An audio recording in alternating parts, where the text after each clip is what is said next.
J'enseigne en BTS électrotechnique.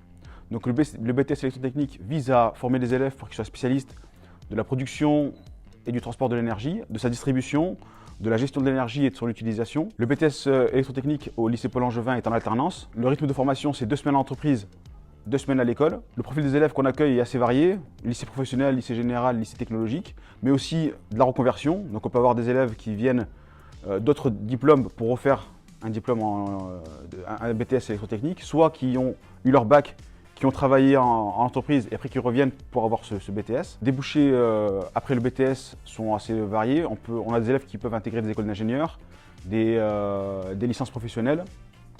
Au niveau des perspectives professionnelles, elles sont assez nombreuses.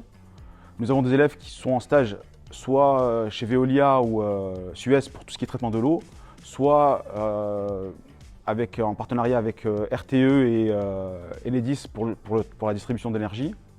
Nous avons aussi des élèves qui sont aussi dans tout ce qui est domaine de la défense, que ce soit à l'Arsenal ou chez DCNS, mais aussi plein d'élèves dans des PME locales pour tout ce qui est travaux électriques généraux. Bonjour, je suis M. Offard, professeur au lycée Langevin, en atelier et technologie en bac MELEC. Voilà. Donc formation sur 3 ans, formation initiale. Nous recevons donc des élèves qui viennent de 3e directement, souvent des premiers vœux.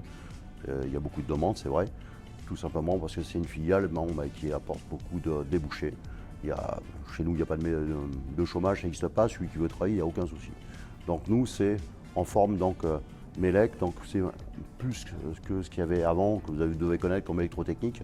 En plus, donc l'électricité des bâtiments, l'électricité industrielle. Maintenant, nous avons aussi les nouvelles énergies et les communications. Voilà, donc nous faisons en plus tout ce qui est solaire, etc., énergie renouvelable, et en même temps la connectivité avec la fibre optique. Donc ce qui change par rapport aux formations qui existaient auparavant. Donc ça se déroule sur 3 ans.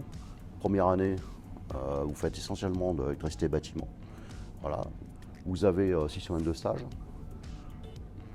Première et terminale, c'est essentiellement de l'industriel, avec bien sûr la soudure, fibre optique, etc. Donc c'est des activités qui sont plus centrées, non plus vers la réalisation, ce que vous faites en première année, c'est-à-dire que vous faites des montages, mais plutôt sur la maintenance, donc le dépannage, et sur des installations qui ont fonctionné déjà. Voilà.